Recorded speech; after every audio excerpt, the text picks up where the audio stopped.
세상에 이게 뭐지? 행운아, 네가 이걸 찾아낸 거구나.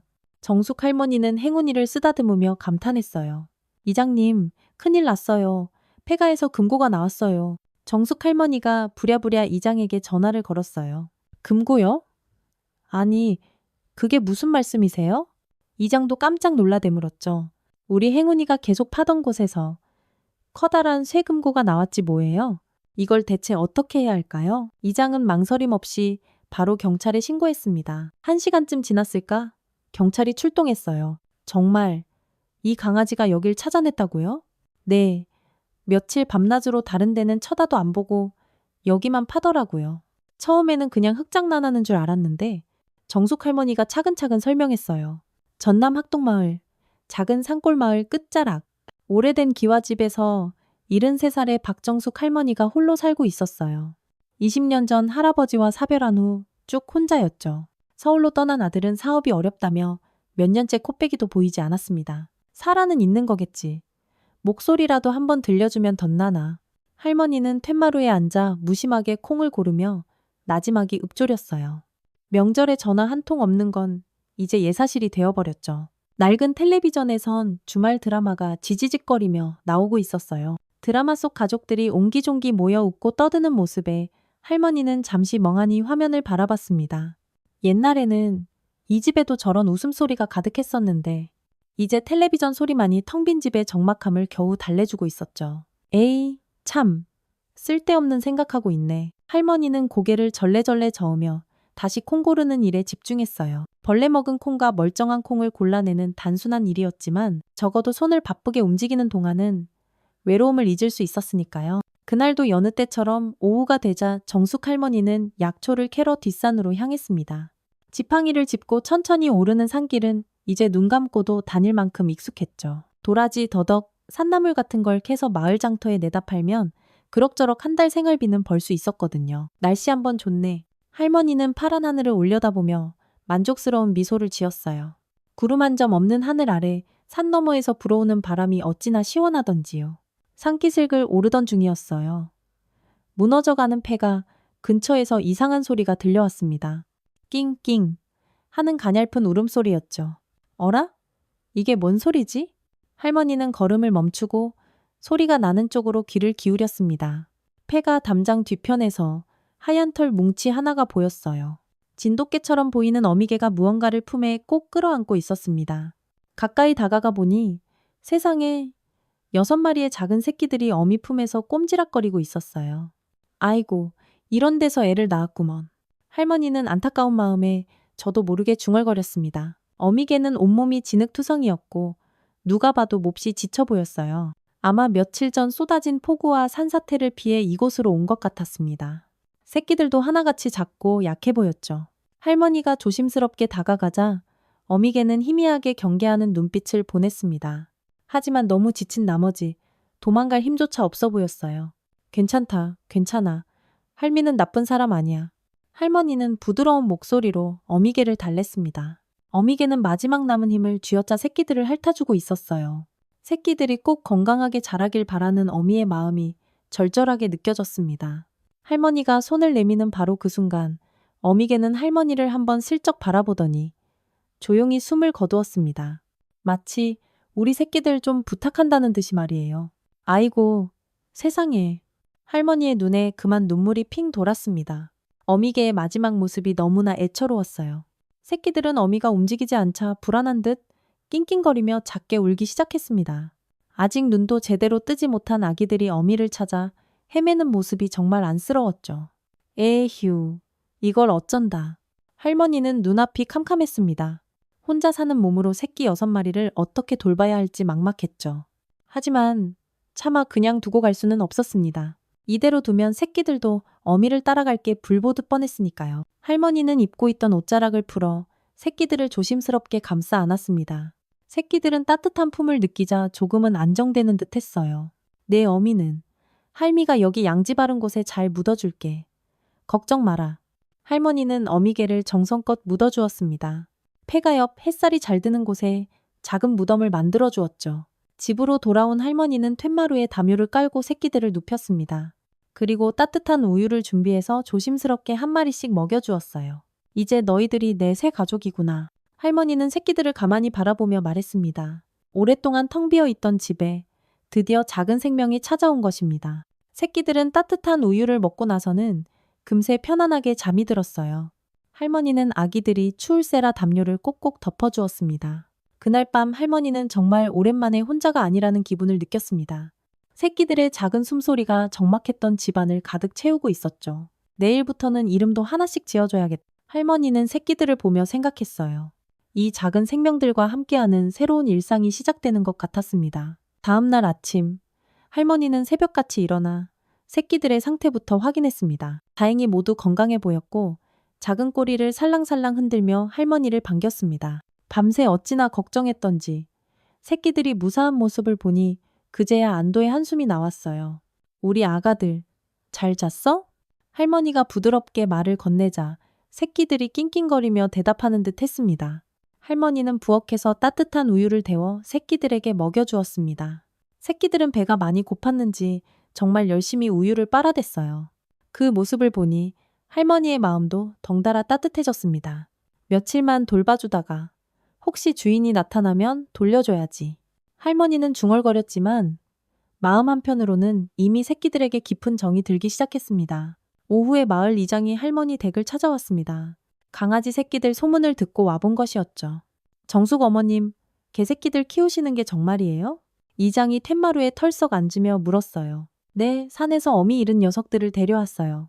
혹시 주인이 찾으러 올까 해서요. 할머니가 설명했습니다. 이장은 새끼들을 보더니 고개를 저었어요. 아마 주인은 없을 겁니다. 그 폐가 10년도 넘게 비어 있었거든요. 그래요? 그럼 이 아이들 원래 주인은 대체 어디로 간 거래요? 글쎄요.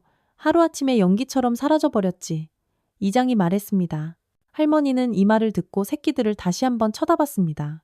정말 주인이 없다면 이 아이들을 계속 키워야 할 것 같았어요.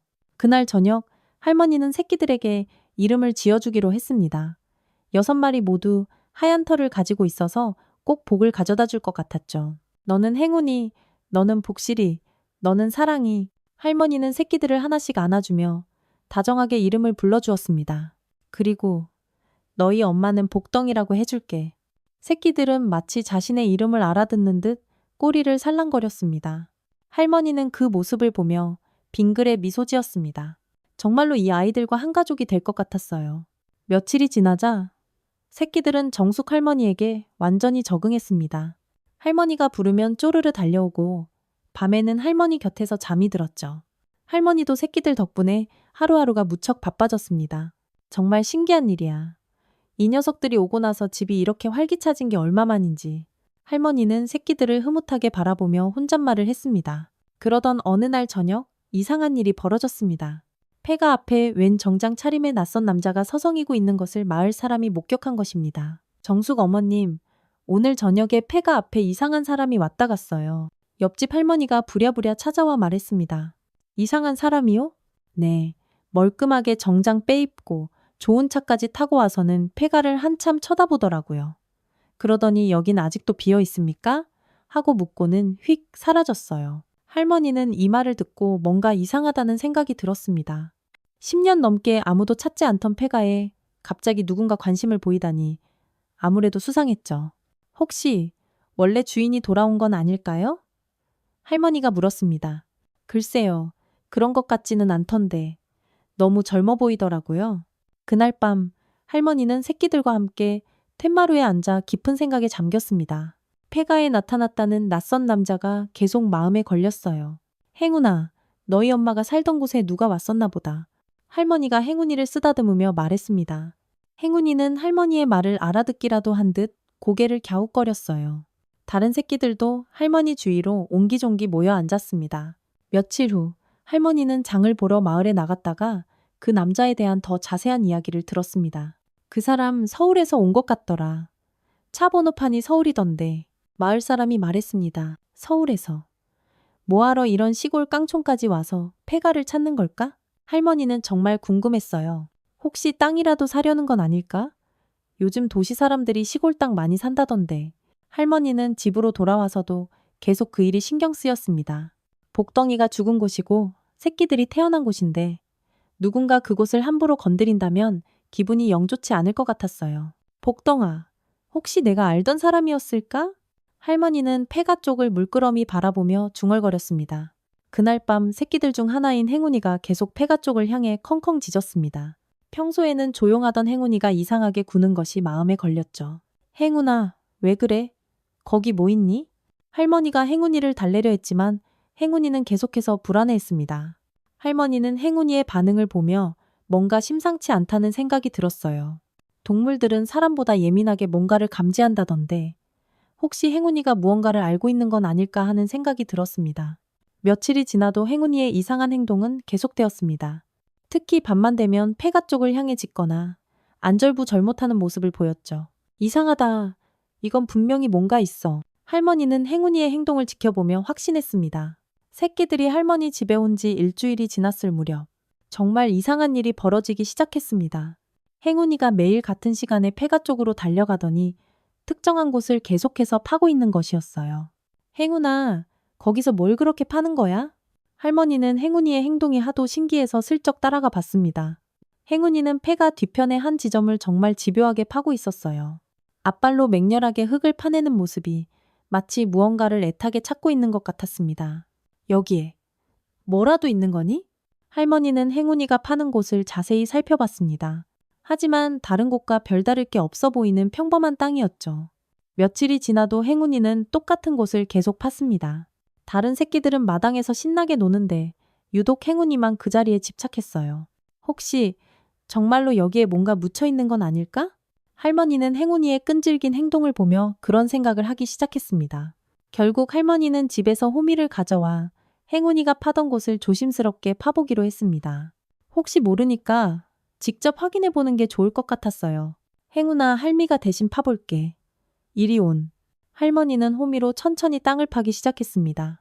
한 30cm쯤 팠을까? 호미 끝에 턱하고 뭔가 딱딱한 것이 걸렸습니다. 어라? 할머니는 더욱 조심스럽게 주변 흙을 파내기 시작했어요. 이게 대체 뭐야? 할머니는 놀라며 중얼거렸습니다. 땅속에서 낡고 녹슨 철제 금고 하나가 모습을 드러낸 것입니다. 금고는 온통 녹이 슬어 있었지만 아직 단단해 보였어요. 크기는 그리 크지 않았지만 들어보니 제법 묵직했습니다. 행운아, 네가 이걸 찾은 거구나. 할머니는 행운이를 끌어안고 쓰다듬으며 감탄했습니다. 행운이는 꼬리를 세차게 흔들며 자랑스러워하는 것 같았어요. 할머니는 혼자서는 어떻게 할 수 없어서 곧장 마을 이장에게 연락했습니다. 이런 일은 신중하게 처리해야 할 것 같았기 때문이죠. 이장님, 큰일 났어요. 폐가에서 금고가 나왔어요.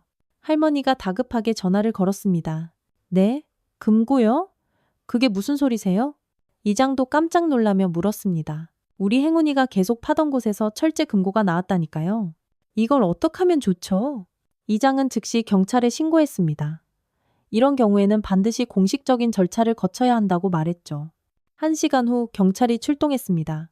할머니는 상황을 자세히 설명했고 행운이가 어떻게 그 자리를 찾았는지도 이야기했습니다. 정말 이 강아지가 이 자리를 찾아냈다고요? 경찰관이 신기하다는 듯이 물었습니다. 네, 며칠 동안 계속 여기만 팠어요. 처음에는 그냥 장난인 줄 알았는데 할머니가 설명했습니다. 경찰관들은 전문 장비를 이용해 금고를 안전하게 꺼냈습니다. 금고에는 낡은 자물쇠가 채워져 있었지만 오래되어서인지 생각보다 쉽게 열렸습니다. 자, 이제 금고를 열어보겠습니다. 경찰관이 조심스럽게 자물쇠를 열자 모두의 시선이 집중되었습니다. 금고 안에는 여러 가지 물건들이 들어있었어요. 오래된 편지 봉투들, 부동산 관련 서류 뭉치 그리고 묵직한 5만 원권 현금 다발이 보였습니다. 어림잡아도 수십억은 되어 보였어요. 세상에, 이게 다 뭐예요? 할머니도 놀라서 입을 다물지 못했습니다. 경찰관은 서류들을 하나씩 확인해 보더니 말했습니다. 아무래도 실종된 집주인의 물건일 가능성이 높습니다. 유족이나 상속인이 있는지 조사를 해보겠습니다. 현금은 어마어마한 액수였고 서류들도 아주 중요해 보이는 것들이 많았습니다. 편지 봉투도 여러 개 있었는데 누군가에게 붙이려다 못한 것 같았어요. 이 금고가 왜 여기에 묻혀 있었을까요? 할머니가 궁금해했습니다. 아마 집주인이 급하게 숨겨놓은 것 같습니다. 10년 전에 갑자기 사라졌다고 하셨죠? 경찰관이 말했습니다. 할머니는 행운이를 가만히 바라봤습니다. 행운아, 너는 대체 어떻게 이걸 알고 있었을까? 행운이는 그저 할머니를 바라보며 꼬리를 살랑일 뿐이었어요. 마치 자기도 잘 모르겠다는 듯한 표정이었죠. 경찰은 금고와 내용물을 모두 증거물로 수거해 갔습니다. 수사가 끝나면 정당한 소유자에게 돌려주겠다고 했죠. 혹시 원래 주인이 나타나면 꼭 연락드리겠습니다. 경찰관이 할머니에게 말했습니다. 그날 밤 할머니는 행운이와 함께 툇마루에 앉아 깊은 생각에 잠겼습니다. 왜 행운이가 정확히 그 자리를 알고 있었을까?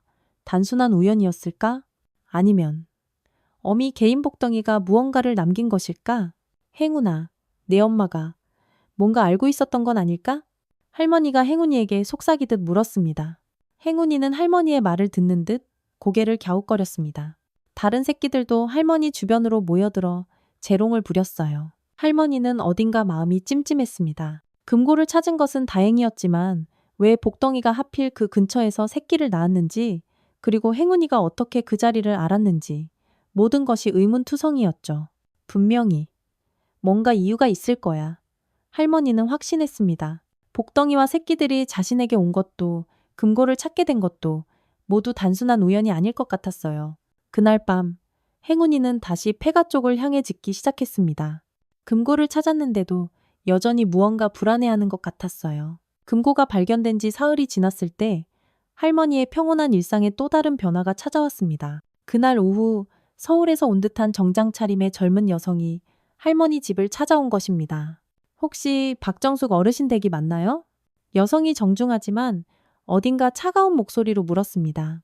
30대 초반으로 보이는 그녀는 고급스러운 정장의 명품 가방을 들고 있었어요. 네, 맞는데요. 누구시죠? 할머니가 대답했습니다. 저는 최수진이라고 합니다. 최근에 이 근처 폐가에서 발견된 금고 때문에 왔습니다. 수진이라는 여자가 명함을 내밀며 말했습니다. 할머니가 명함을 받아보니 서울의 한 법무법인 소속 변호사라고 적혀 있었습니다. 뭔가 심상치 않은 분위기였죠. 그 금고와 무슨 관련이 있으신데요? 할머니가 조심스럽게 물었습니다. 수지는 가방에서 서류 뭉치를 꺼내며 말했습니다. 그 집과 금고 안의 현금은 모두 저희 아버지의 것입니다. 관리도 안 되는 폐가에 무단으로 침입해서 재산을 건드리셨다면서요? 무단 침입이라니요? 저는 그냥 약초를 캐러 갔다가 우연히. 할머니가 당황하며 해명했습니다. 우연이라고 하시지만 의심스러운 점이 한두 가지가 아니에요. 어떻게 정확히 그 자리에 금고가 묻혀 있다는 걸 아셨죠? 수진의 목소리가 점점 날카로워졌습니다. 그때였어요. 행운이가 수진을 보자마자 으르렁거리며 맹렬하게 짖기 시작했습니다. 평소에는 순하기만 하던 행운이가 이렇게 격하게 반응하는 것은 처음이었습니다. 어머, 이게는 왜 이렇게 사나워요? 수진이 기겁하며 뒤로 물러섰습니다. 행운이는 원래 이런 애가 아닌데. 할머니는 행운이의 반응이 너무나 이상했습니다. 행운이는 계속해서 수진을 향해 이빨을 드러내며 으르렁거렸어요. 수진은 서류를 펼쳐 보이며 말했습니다. 어쨌든 법적으로는 명백한 무단 침입과 재산 침해에 해당할 수 있습니다. 경찰에 정식으로 신고할 예정이고요. 정말 그 폐가가 당신 아버지 것이 맞긴 한가요? 할머니가 물었습니다. 당연하죠. 여기 부동산 등기부등본도 있고 상속 서류도 전부 준비되어 있습니다. 수진이 서류를 휙 보여주며 말했습니다. 하지만 뭔가 이상했어요. 마을 사람들 말로는 그 집주인이 10년 전에 갑자기 사라졌다고 했는데 수진은 너무 젊어 보였습니다. 실례지만 나이가 어떻게 되세요? 그리고 아버님은 언제? 할머니가 조심스럽게 물었습니다. 그런 개인적인 질문까지 대답해 드릴 필요는 없을 것 같네요. 수진이 차갑게 말을 잘랐습니다. 그때 마을 이장이 지나가다가 할머니 집에 낯선 사람이 와 있는 것을 보고 들어왔습니다. 정숙 어머님, 무슨 일이세요? 이장이 상황을 파악하려 했죠. 수진은 이장에게도 똑같은 말을 반복했습니다. 자신이 폐가의 정당한 상속인이고 할머니가 무단 침입을 했다는 주장이었죠. 이장은 고개를 갸우뚱하며 말했습니다. 그런데 이상하네요. 그 집 원래 주인은 강민준 씨라는 분이었는데 성이 다르시네요? 강민준은 제 아버지의 본명입니다. 저는 어머니의 성을 따른 거고요. 수진이 태연하게 설명했습니다. 하지만 이장의 표정은 여전히 의심으로 가득했습니다. 이상하다. 강민준 씨가 딸이 있다는 얘기는 금시초문인데 아버지가 워낙 조용히 사셨으니까요. 게다가 저는 어릴 때부터 서울에서 살았고요. 수진이 둘러댔습니다. 그날 저녁 수진이 떠나고 난 후 마을 전체가 술렁거렸습니다. 정숙 할머니가 무단 침입을 했다는 소문이 삽시간에 퍼지기 시작한 것입니다. 정숙 할매가 혹시 돈 노리고 일부러 그런 거 아니야?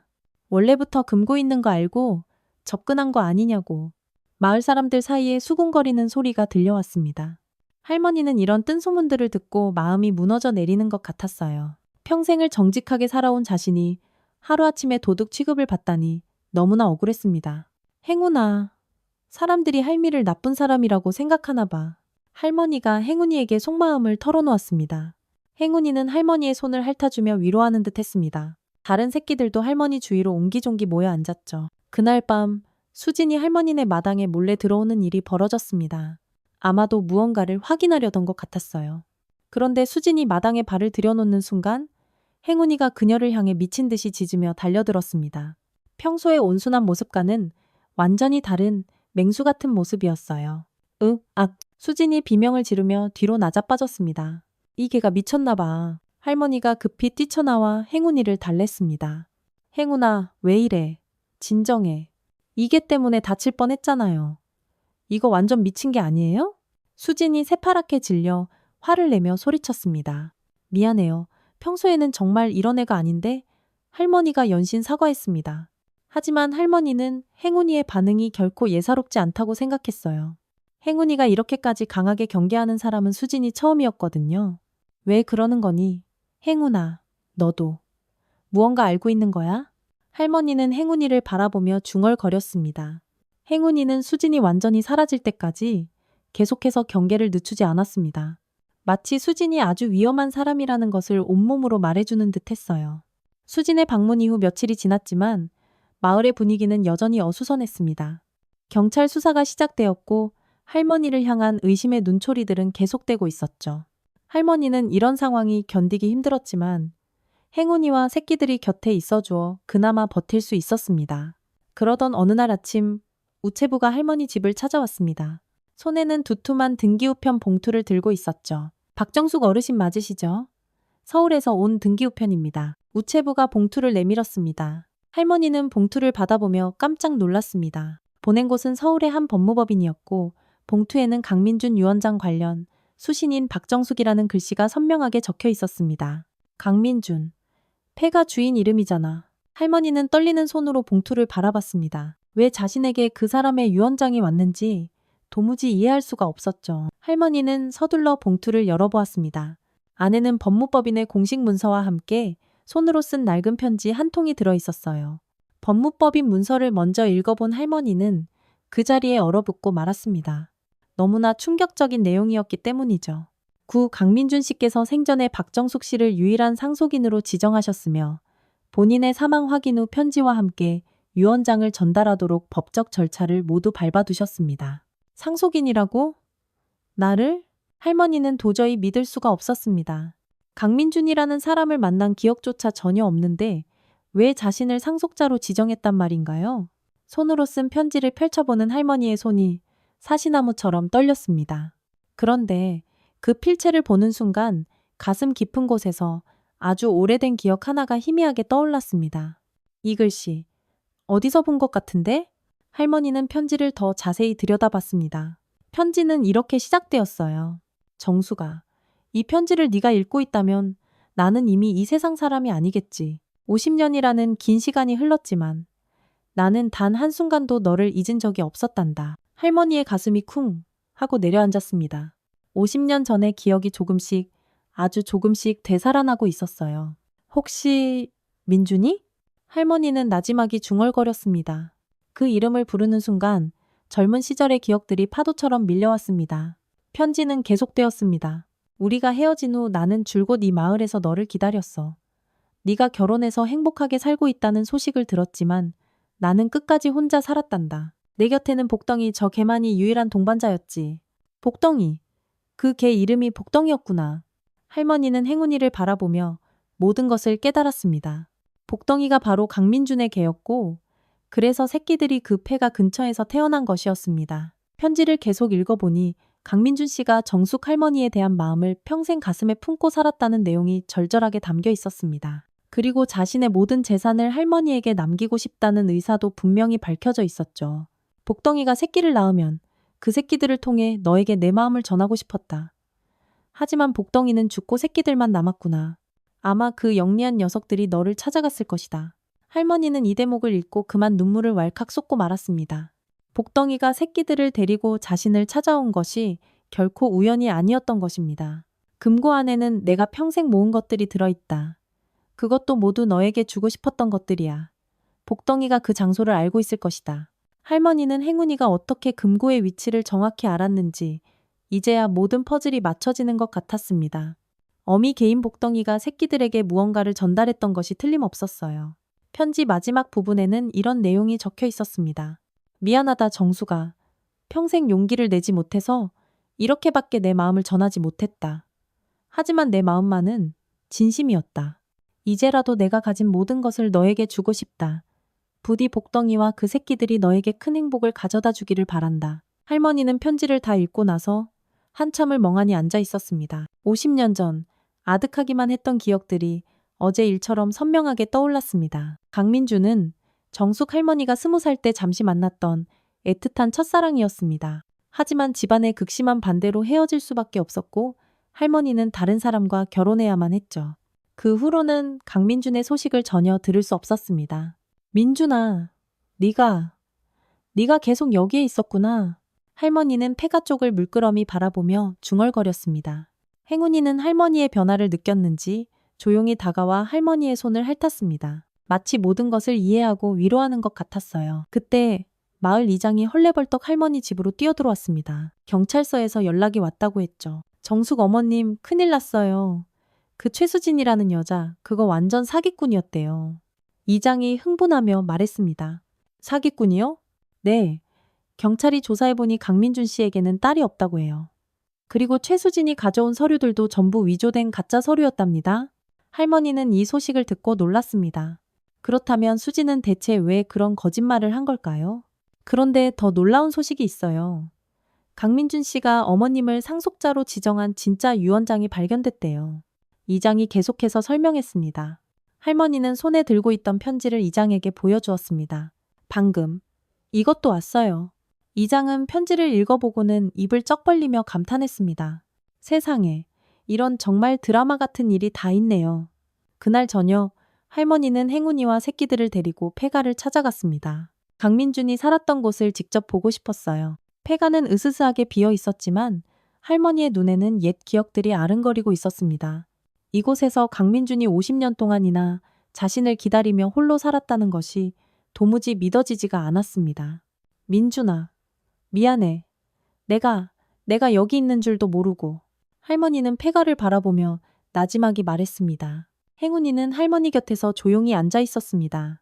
마치 강민준의 마음을 대신 전해주려는 듯이 말이죠. 정숙 할머니가 강민준의 편지를 받은 지 이틀이 지난 후 경찰서에서 공식적인 연락이 왔습니다. 최수진의 정체가 완전히 밝혀졌다는 소식이었습니다. 할머니는 이장과 함께 경찰서를 찾아가 자세한 이야기를 들을 수 있었습니다. 최수진이라는 여성은 부동산 사기 전과가 여러 번 있는 전문 사기꾼입니다. 담당 경찰관이 서류를 펼쳐 보이며 설명했습니다.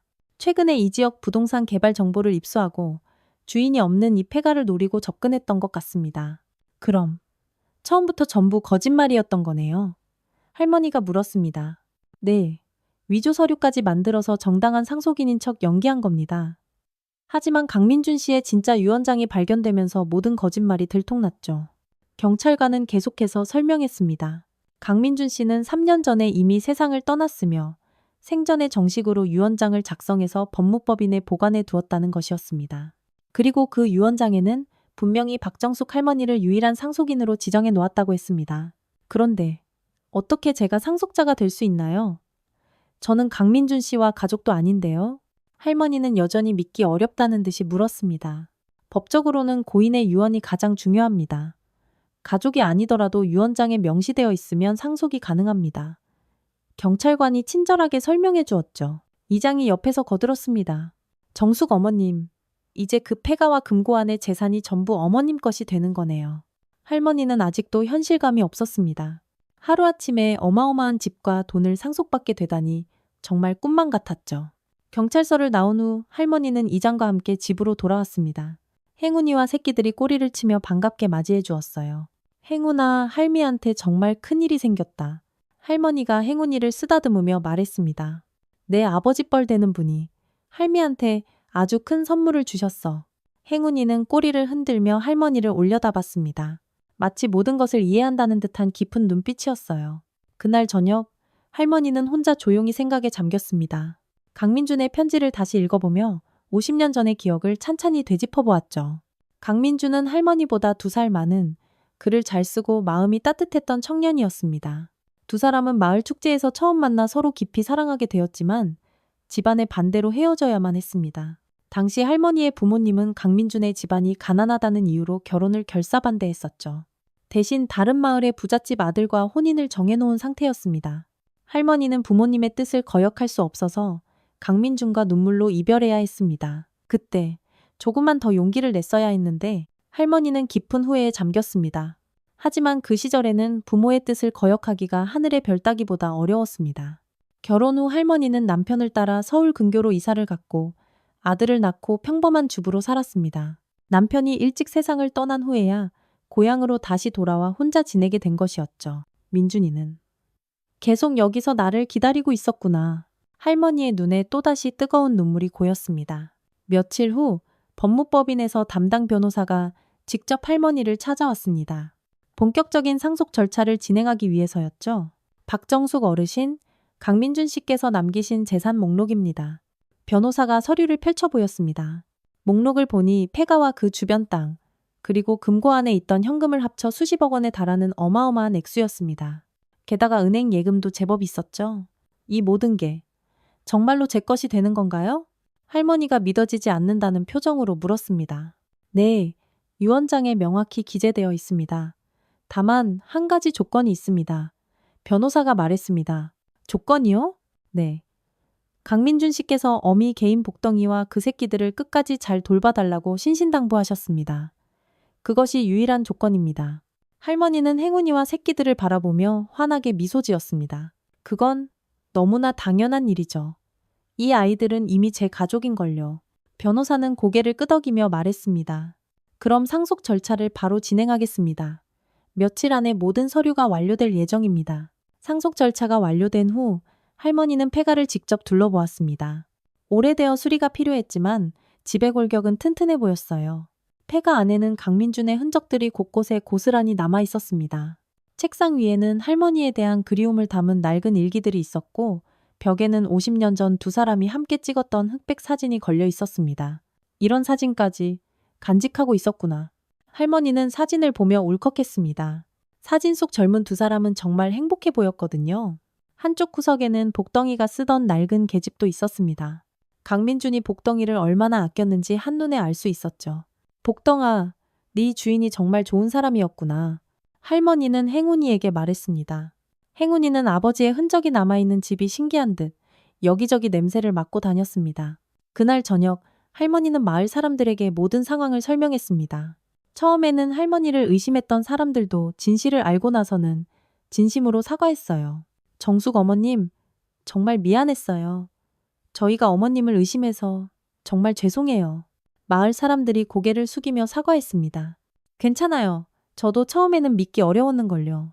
할머니는 너그러운 마음으로 모두를 용서했습니다. 이장이 말했습니다. 이제 정숙 어머님이 우리 마을에서 제일 큰 부자가 되셨네요. 부자라니요? 그저 옛 친구의 따뜻한 마음을 받은 것뿐이에요. 할머니는 겸손하게 말했습니다. 그날 밤 할머니는 강민준의 편지를 다시 한번 읽어보았습니다. 편지 마지막 부분에 이런 말이 있었습니다. 정수가 이 재산으로 네가 원하는 것을 하며 행복하게 살았으면 좋겠다. 그리고 가능하다면 복덩이의 새끼들처럼 세상의 외로운 생명들을 도와주었으면 한다. 할머니는 이 말을 읽고 무언가 번쩍하고 깨달았습니다. 강민준이 자신에게 재산을 남긴 이유가 단순히 개인적인 마음 때문만은 아니라는 것을요. 좋은 일에 써달라는 뜻이었구나. 할머니는 앞으로 이 재산을 어떻게 활용할지 깊이 생각해 보았습니다. 행운이와 새끼들은 할머니 곁에서 새근새근 편안하게 잠들어 있었습니다. 할머니는 이 아이들이 자신에게 얼마나 큰 선물을 가져다 주었는지 새삼 깨달았습니다. 상속 절차가 완료된 지 일주일이 지난 어느 날 밤, 행운이가 또다시 이상한 행동을 보이기 시작했습니다. 평소와 달리 안절부절못하며 폐가 쪽을 향해 자꾸만 가려고 했어요. 행운아, 왜 또 그러니? 할머니가 행운이를 달래려 했지만 행운이는 막무가내로 폐가 담장 밑을 파기 시작했습니다. 이번에는 금고가 묻혀있던 곳과는 전혀 다른 장소였어요. 담장 모서리 부분의 땅을 아주 집요하게 파고 있었습니다. 또 뭔가 묻어놨나? 할머니는 행운이의 행동을 보며 궁금해졌습니다.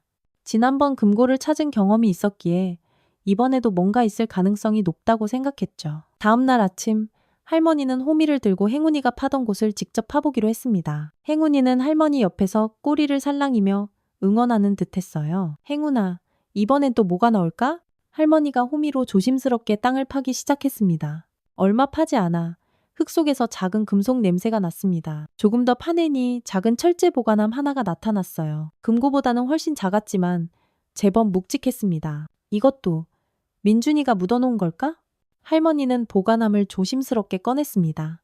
보관함에는 낡은 자물쇠가 채워져 있었지만 녹이 슬어 쉽게 열렸습니다. 안에는 여러 가지 물건들이 정성스럽게 보관되어 있었어요. 가장 먼저 눈에 띈 것은 할머니가 과거에 강민준에게 보냈던 편지들의 사본이었습니다. 50년 전에 썼던 풋풋한 편지들이 고스란히 보관되어 있었죠. 세상에, 내가 쓴 편지들을. 할머니는 자신의 어리고 삐뚤빼뚤한 글씨를 보며 감격했습니다. 강민준이 이 편지들을 얼마나 소중히 간직했는지 알 수 있었어요. 그 다음으로는 강민준이 쓴 일기 조각들이 나왔습니다. 대부분 할머니에 대한 절절한 그리움을 담은 내용들이었죠. 정수기가 보고 싶다. 하지만 행복하게 살고 있는 모습을 보니 차마 찾아갈 용기가 나지 않는다. 내 곁에는 복덩이만이 유일한 친구다. 복덩이에게 정수기 이야기를 많이 해주었더니 녀석도 정수기를 아는 것 같다. 할머니는 일기를 읽으며 하염없이 눈물을 흘렸습니다. 강민준이 50년 동안 얼마나 외롭고 힘들었을지 생각하니 가슴이 미어졌습니다. 보관함 맨 아래에는 낡은 사진 한 장이 들어 있었습니다. 강민준이 어미 개인 복덩이와 함께 찍은 사진이었는데 사진 속에는 다정한 미소를 짓고 있는 강민준과 그의 무릎에 편안하게 기대앉은 복덩이가 있었습니다. 복덩이도 끝까지 내 곁을 지켰구나. 할머니는 사진을 보며 중얼거렸습니다. 행운이는 어미 개인 복덩이의 사진을 보더니 낑 하고 작게 울었습니다. 마치 어머니를 그리워하는 것 같았어요. 행운아, 네 엄마가 정말 좋은 개였구나. 주인을 끝까지 지켜줬어. 할머니가 행운이를 꼭 안아주며 말했습니다. 사진 뒷면에는 강민준의 글씨로 짧은 메모가 적혀 있었습니다. 복덩아, 고맙다. 네가 있어서 외롭지 않았어. 언젠가 꼭 정수기에게 내 마음을 전해줘. 할머니는 이 메모를 읽고 복덩이가 새끼들을 데리고 자신을 찾아온 것이 정말로 우연이 아니었다는 것을 다시 한번 확신했습니다. 그날 저녁 할머니는 발견한 물건들을 소중히 정리하며 강민준과의 추억을 되새겼습니다. 편지들과 일기, 그리고 사진들을 보며 젊은 시절에 애틋했던 감정이 되살아났습니다. 민준아, 미안해. 네 마음을 진작 알았어야 했는데. 할머니는 폐가 쪽을 바라보며 나지막이 속삭였습니다. 행운이와 새끼들은 할머니 곁에 옹기종기 모여 앉아 있었습니다. 마치 강민준의 마음을 대신 전해주려는 듯이 말이죠. 며칠 후 정숙 할머니는 아주 중요한 결정을 내렸습니다. 강민준이 남긴 재산을 정말 의미 있는 일에 쓰고 싶다는 생각이 들었기 때문이죠. 민준이가? 복덩이처럼 외로운 생명들을 도와달라고 했잖아. 할머니는 행운이에게 말했습니다. 할머니는 폐가를 멋지게 수리해서 유기견 보호소 겸 쉼터로 만들기로 결심했습니다.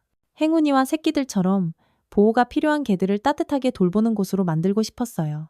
마을 이장에게 이 계획을 말하자 이장도 정말 좋은 생각이라며 두 팔 벌려 환영했습니다. 정숙 어머님, 정말 좋은 일이십니다. 마을에도 큰 도움이 될 거고요. 이장이 말했습니다. 민준이의 뜻이기도 하고 복덩이와 우리 새끼들을 위한 일이기도 해요. 할머니가 설명했습니다. 공사가 시작되자 마을 사람들도 하나둘씩 도움의 손길을 보내기 시작했습니다. 처음에는 할머니를 의심했던 사람들도 이제는 진심으로 할머니를 응원해 주었죠. 정숙 할머니가 정말 대단한 일을 하시네. 행운이 덕분에 우리 마을에 좋은 일이 생겼어. 우리도 뭐 도울 일 없어? 마을 전체가 할머니의 계획을 지지하며 힘을 보탰습니다. 한 달 후 낡고 스산했던 폐가는 깨끗하고 따뜻한 보호소로 완벽하게 변모했습니다. 넓은 마당에는 개들이 마음껏 뛰어놀 수 있는 공간이 마련되었고 실내에는 아픈 개들을 치료할 수 있는 시설도 갖춰졌습니다. 첫 번째 입소자는 마을에서 발견된 떠돌이개 한 마리였습니다. 행운이와 새끼들이 새로운 친구를 킁킁거리며 반갑게 맞이해 주었죠. 행운아, 이제 네가 형님이 되어서 다른 개들을 잘 도와줘야 한다. 할머니가 행운이에게 당부했습니다. 행운이는 꼬리를 힘차게 흔들며 새로운 책임을 기꺼이 받아들이는 것 같았습니다. 보호소가 문을 연 첫날 밤, 할머니는 툇마루에 앉아 밤하늘의 별을 바라봤습니다. 행운이와 새끼들도 할머니 곁에 조용히 앉아 있었죠. 민준아, 네 뜻대로 했어. 이제 복덩이의 새끼들이 다른 불쌍한 생명들을 도와줄 거야. 할머니가 하늘을 향해 말했습니다. 그날따라 하늘의 별들이 유난히 밝게 빛나고 있었습니다. 마치 강민준이 하늘에서 고마워하며 활짝 웃고 있는 것만 같았어요. 행운이는 마을의 마스코트가 되었고 새끼들도 하나하나 무럭무럭 건강하게 자라고 있었습니다. 보호소에는 점점 더 많은 개들이 찾아왔고 할머니는 이들을 정성껏 돌봤습니다. 보호소가 문을 연 지 2달이 지나자 할머니의 삶은 완전히 새로워졌습니다. 매일 아침 일찍 일어나서 개들의 밥을 챙기고 아픈 개들을 돌보고 새로운 가족을 찾아주는 일들로 하루가 눈 깜짝할 사이에 지나갔습니다. 행운이와 새끼들은 이제 보호소의 든든한 일꾼이 되어 있었습니다.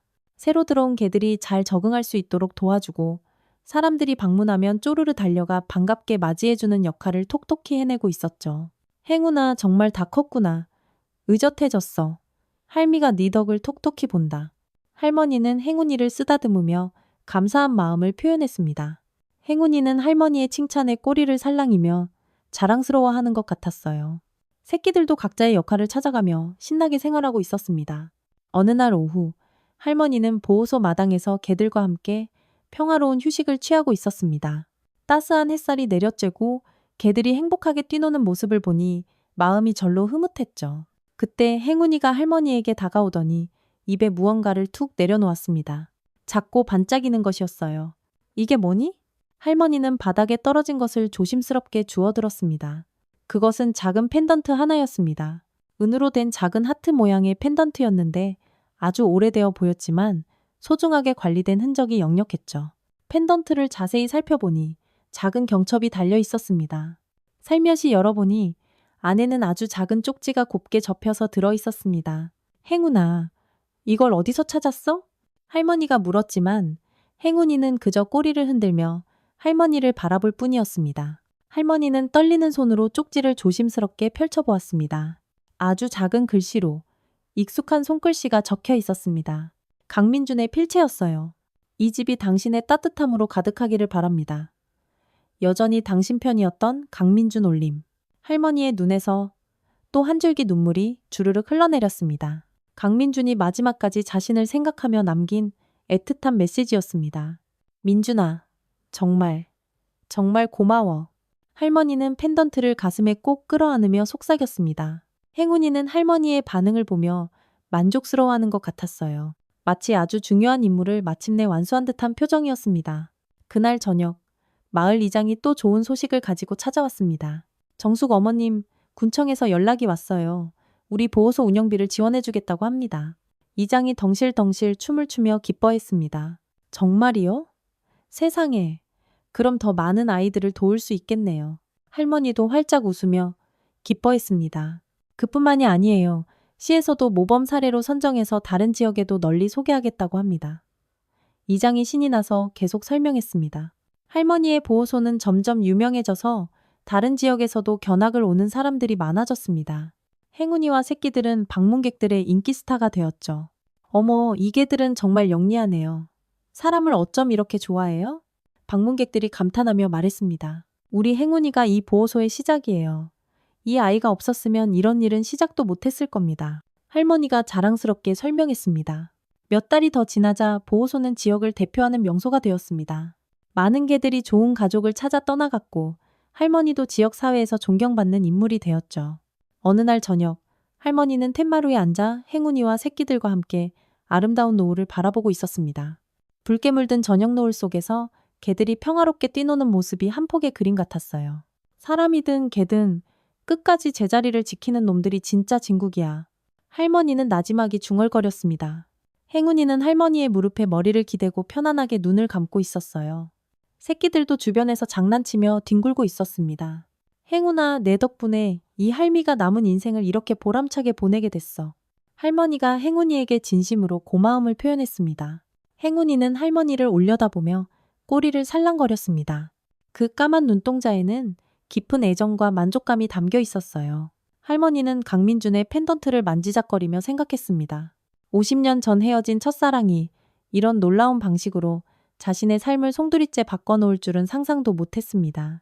민준아, 네 뜻대로 복덩이의 새끼들과 함께 좋은 일 많이 하고 있어. 정말 고맙다. 할머니가 하늘을 향해 말했습니다. 밤이 깊어가자 개들이 하나둘씩 잠자리에 들었습니다. 행운이와 새끼들도 할머니 곁에서 새근새근 편안하게 잠들었죠. 할머니는 이 모든 것이 정말 꿈만 같았습니다. 외롭고 쓸쓸했던 노년이 이렇게 의미 있고 보람찬 시간으로 바뀔 줄은 정말 몰랐으니까요. 참으로 신기한 일이야.